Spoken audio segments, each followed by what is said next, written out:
The minster. This gigantic church you see on the right, this picture doesn't really show you how gigantic it is because you have to pull back and see the tiny little bits of city below it. It is the largest cathedral in Northern Europe. It rivals St. Peter's Basilica in Italy. So just to give you an idea of how huge it is. It's equally huge on the inside. And when you go to the back, this is one thing that I was disappointed about because I knew that they had like this gigantic stained glass window. It's just a single, humongous stained glass window that goes from the bottom of the cathedral to the top of it in the very back towards the altar. And they had the whole thing covered up by a film, this black film that had an image of it on there because they were cleaning it. So you couldn't actually see the stained glass window, but you could see an image of it on a black film and take pictures. This is where Guy Fawkes' family lived. Yeah. Our guy didn't even stop and mention it. Yeah, our guy didn't stop and mention that. Well, like it's so big that they have to constantly, because it's such an old building and it's made out of, I forget what it's made out of. Is it sandstone that it's made out of? Something like that? Same stuff again for us. Yeah, well, it's made out of such a material that they have to repair for it to still stand. And it's so big that they repair like one section of it and then move on to the next one. And so by the time they get around, it's time to repair that first section again. So they're just constantly doing construction. Moving the scaffolding around the building. So there are rooms like these in the cathedrals where they're designed so that no matter what part of the room you're in, you can hear anything from anywhere in any part of the room. They're octagonal, and the acoustics in them are just amazing. I remember walking into it and thinking, God, I wish I had my oboe so that I could play. But I'm sure they wouldn't allow that because it'd be like disturbing the peace or something on it. And York was a really cool city because it had a wall going around it too, so we were able to walk all along the city. Yeah. Wasn't the hotel that we stayed in just outside of York, that was when we washed our clothes, wasn't it? Like we gave them to the front desk. We were desperate to get our clothes washed because by then we had mostly used everything and we were starting to get kind of rank. Not me. I packed enough that I never had to do laundry, and I like literally packed everything into a bag like this big. Those of us who can serve. I pack light.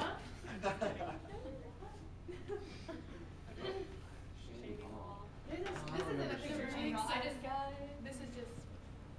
Tristan and Shandy is a really famous novel by Thomas something. Tom Stern. Lawrence Stern. Lawrence Stern. You got it. Yes. Anyway, the guy here was really cool. He was one of our favorite people on the trip. Like, he was really interesting. It was like hard to take pictures of because it wasn't like a museum sort of thing. It was just like. Oh, was this that guy in that little house? I remember that guy. Well, his book was one of the first to be like an interactive. Like you actually have to look at the image of the text and everything because he did different things with it. Like made it actually engaging.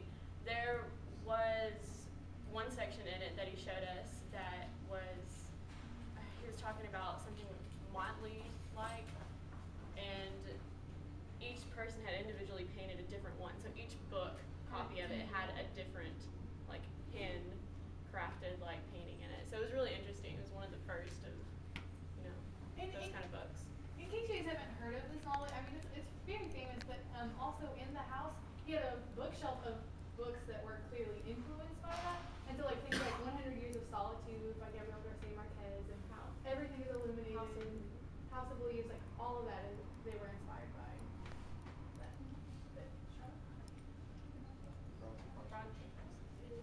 I was ill that day.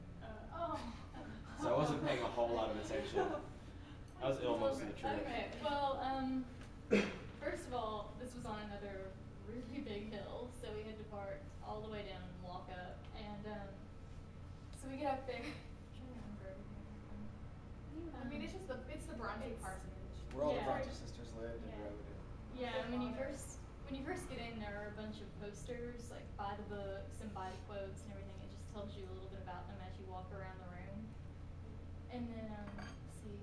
You can kind of understand where they got like the dark influences on their novels because even like seeing pictures and everything in just modern day, it was still kind of very dark and constrained, and you could see how like there was a lot of sickness, and it was an industrial town too, wasn't it? So there was smog and everybody was. There was a cemetery right in front of it, so it was like, wow. You could really see it. There was a room devoted to the brother, and it talked about how he kept thinking he was going to be this great writer and just be wonderful, but he just sucked and never became anything. And he was really a disappointment to the family.